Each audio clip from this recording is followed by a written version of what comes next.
My name is Lanre Arogundade, a member of the Executive Committee of the Democratic Socialist Movement, the Nigerian section of the Committee for Workers International, CWI. I'm also a member of CWI's Control Commission.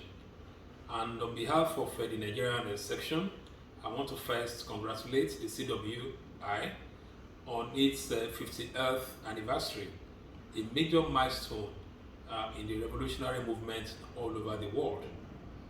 CWI has played a very dynamic, a very insightful, and a very perspective role in building the forces of socialism and Marxism across the world. And if there is any section that would testify to that, it will be the Nigerian section of CWI. As a matter of fact, with CWI marking its 50th anniversary, it means that CWI was just 15 years old when the Nigerian section formally joined in 1989, with myself having the privilege then to move the motion that the Nigerian section should become a part of the CWI. And the reason for our decision was very simple. Before then, the leading comrades of the organization had come across the ideas of Marx, Lenin, Engels, and Trotsky. So, in a sense, we could say that we were already, Trotskyites, and our ideas, were already informed that the socialist revolution should have an international, perspective. But the coming across of CWI further, sharpened up, perspective. And I do recall that it was shortly after joining the CWI in 1989 that the Nigerian section produced its first perspective, document on the Nigerian revolution. The insights we had, from CWI, the inputs, we had from them, helped, to shape that particular, document as a kind of working tool for, the Nigerian section. Thereafter, we were involved in a number of struggles. As at the time we're talking about in 1989, Nigeria was under brutal military dictatorship. And some of us as comrades in the schools, in the universities, were already involved in various struggles against commercialization of education, but more importantly, that the military should exit power so that we can have what we call a democratic dispensation in this part of the world. It was a struggle that took enormous toll on a very young organization. But with the involvement of CWI, it was possible for them to help us develop what we could call, a sense of balance in the way we approach, the struggles, building our cadres, developing the organization, both politically and theoretically, and intervening in the struggles of the working class, of the youth, and of the Nigerian peoples in general. I can recollect very well that one of the most significant contributions of the CWI, particularly in the international section, in this regard, was the development of what became popular as transitional demands.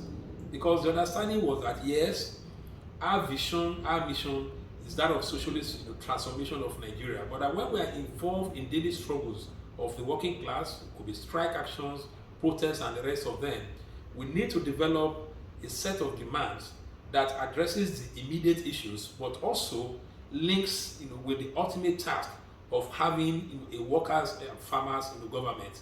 And so when you look at our documents, either by the way of the perspectives which I already mentioned, which were periodically reviewed, or by way of statements, you could see that within the Nigerian left movement, we stood out in terms of our ability to develop these transitional programs.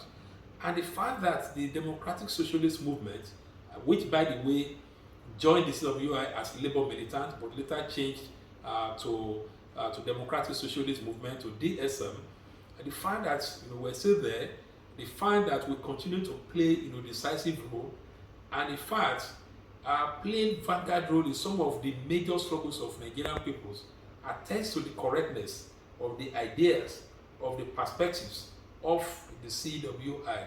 So looking back, I would say that the Nigerian section does not have any regret whatsoever. If anything, we've gained enormously, and today we are bigger than what we were then. We're very much informed. We have our comrades in positions of leadership, including the comrade who is leading one of the trade unions, national trade unions, under the umbrella of a trade union congress. Besides many of our student comrades that have held positions in the students' movement, there's no way you would then write the history of the struggles of Nigerian people up to this moment, the one that led to the exit of the military, the one that brought about civil rule, and that you would not have to factor in the role of the DSM and by extension the role of the CWI, and we can take pride in that. So for us, it's a relationship, if you like, a partnership that we believe would continue, because the fundamental problems that face humanity in Nigeria still remain. We have had a succession of civilian governments, and what we keep having is a continuous onslaught on the rights of the working peoples, a continuous imposition of the ideas, the liberalization ideas under a new capitalist setup. So you may have a situation where the ruling class in Nigeria celebrates infrastructure in terms of railway, but fundamentally people are in poverty to the extent that you cannot even talk of the existence of a middle class in the country.